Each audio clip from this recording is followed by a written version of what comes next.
Welcome back to Gloved Up Garage. So today I'm getting started on the Marauder project, doing a basic tune-up on the car. It's got 100,000 miles on it.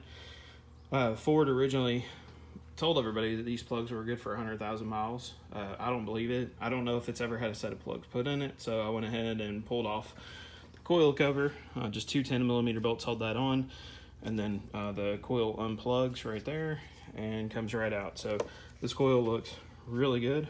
The boot on this is good. I've seen some of these have cracks and stuff in them. This one's in good shape. I went ahead and pulled the #1 spark plug. On Ford engines, the front passenger side is #1. So what we've got, the color looks really good, but the gap is very large. I'm going to check the specs, but I want to say the gap on these is only supposed to be like 45 to 50 thousandths, something like that. So it's opened up. It's a Motorcraft Platinum plug, which leads me to believe that this is probably the original plug. If not original, it's got a lot of miles on it. So we're going to go ahead and replace that today.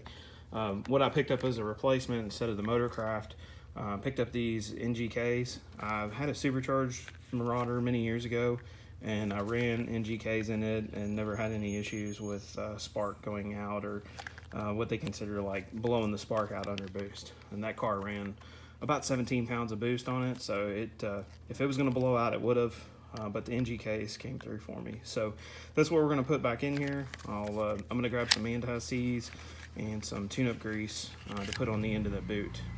Basically put a little dab of grease here, a little anti-seize on these threads, and then I'll run that back in.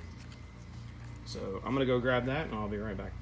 There's something I wanted to show you guys real quick. If you notice right here, it says spark plug gap 0.052 to 0.56. So I'll measure these real quick. So what we're talking about the gap, basically you're measuring the distance between the electrode and the middle of the spark plug. What you can see on this one, so it stops at about, we'll call that 0.60. So it is a little bit out of spec. It does have some miles on it. You know, according to that label, it should be 0.52 to 0.56. So I'll probably put mine at 0.52 or 0.54 or something like that, but I'll show you what that looks like. So we got our new plug on there, and you can see that the electrode won't go past about 0.55. So I'm going to call that good enough. That's, you know, 1,000th within spec. That'll be fine. I don't want to take the chance of closing the gap too far on this.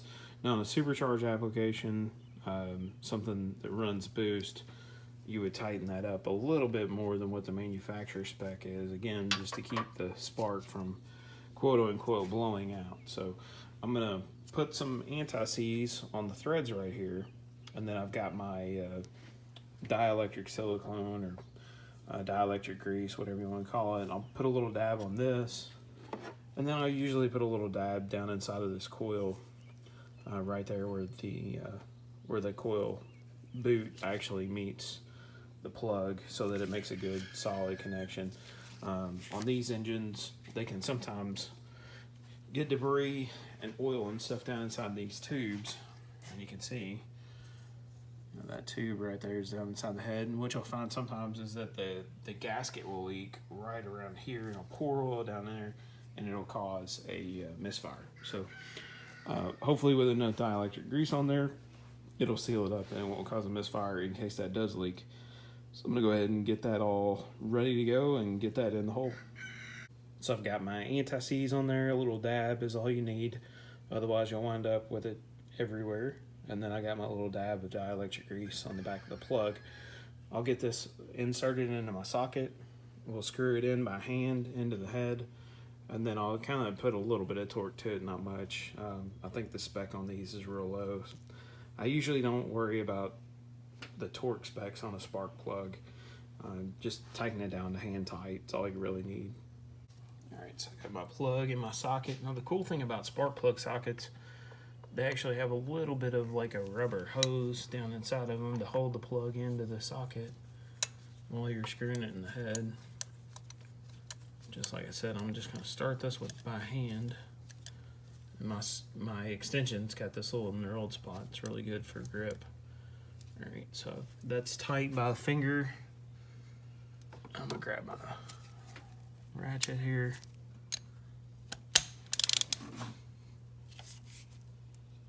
that's good there. So plugs in there. Now I can take my coil, and I went ahead and put a little dab inside of it. And we'll just drop that coil back in there, make sure it seats. Wiggle it around. Just plug this plug back into the coil. All right. Then we'll move on to this next one. So this is the number 2, number 3, number 4, number 5, number 6, number 7, and number 8 on Ford engines, at least on the 4.6 and the 5 liter and the 351. They're all kind of have the same firing order for the most part. So I'm going to knock out this side, and then I will move on to the next side. All right, that side there is complete. Now I'm going to move on to the driver's side. You get to see how much fun I'm going to have here. So what I've got to do is take off this tube, which has a vacuum tube that goes up here to the cam cover. Once I get this off, I should be able to get a pretty straight shot in there. There's 2 10mm bolts just like the other side. You can see one there and one right there. Actually, not that one. There should be one right here and one right here. So we'll get this tube out of the way, get the, which this tube, yeah, it's got a, probably an 8 or 9mm bolt or nut that holds it on, and then the 2 bolts, or that bracket bolts to the bottom of the tube. So we'll get that out of the way, and then I'll get that coil cover off, and then we'll get rocking on this side. All right, we got the intake tube removed, and something I want to point out about these cars, and you will likely always see these, or this on like Crown Vics and town cars, even Grand Marquis. You can see that the steering rack down there is coated in oil. Well, the oil filter is right there. What happens is when you take the oil filter off to do an oil change, the oil spills all over this aluminum brace, which has the steering rack on it and all the lines for the steering, power steering and all that stuff. So you can see there's a lot of oil. Get this out of the way. There we go. All that crud right there is built up oil and dirt and stuff. I'll clean that off, but there's actually a solution for it. Ford designed a plastic shield that snaps underneath the oil filter, and it clips onto the power steering lines that are down there. So it has kind of a tray almost. It's a shield, a tray, but it's got like a fun, not really a funnel, but like it diverts the oil away from the engine and away from that K-member, and makes it a whole lot nicer when you change the oil. It's a lot cleaner. So I'll take my 10mm here.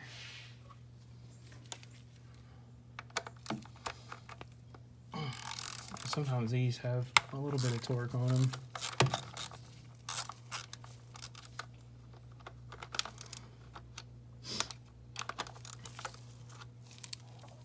I'll get this back one. Try not to bust my knuckles on anything. There we go. That was a lot easier. You can see there's still some cobwebs and a little bit of dirt in the engine bay here. I've pressure washed this once. Figured I would kind of get that out of the way. There's a lot of cobwebs and stuff you can see in the first video that I showed. Most of that's gone now, so we'll get this cover off. We'll be able to get to these coils pretty quick. This should go pretty smooth, hopefully. The other side was fairly clean. I did find that the number 4 cylinder had a little bit of water in it, and what had happened is this coil cover I'm about to take off, on the other side there's a gasket that goes on the inside of this thing. That gasket was pinched. Well, there we go.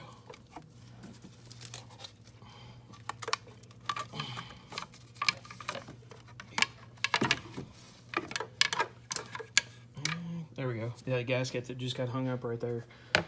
It was actually pinched right about here on the other side, and it allowed some water to go down in there. It's a reusable rubber gasket, and it should just stay in that channel.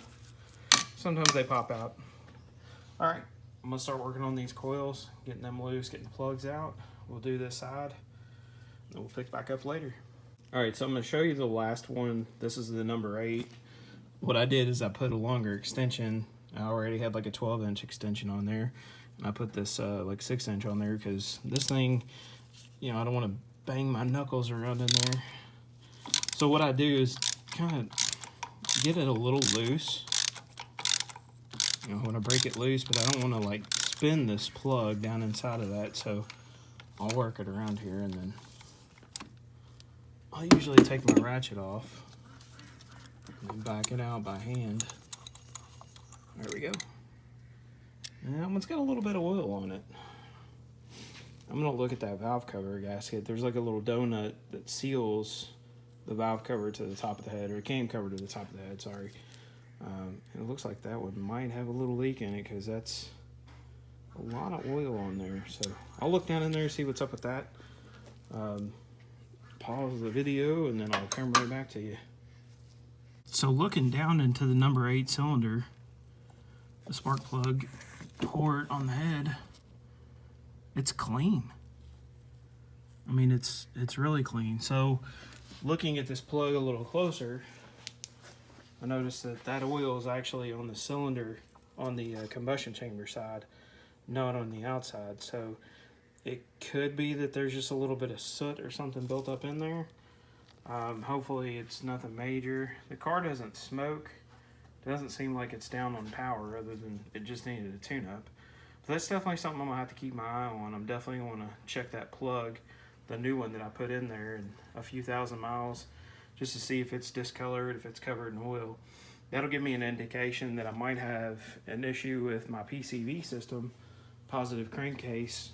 These 4.6s are really, really bad about vaporizing oil and then carrying it through the vacuum system and depositing it back on top of the pistons and in the intakes. I have seen people take this upper intake off, and there's just puddles of oil sitting in there in the lower intake. So I'm gonna get this other plug in here, and then I'll come back to you once I'm wrapped up.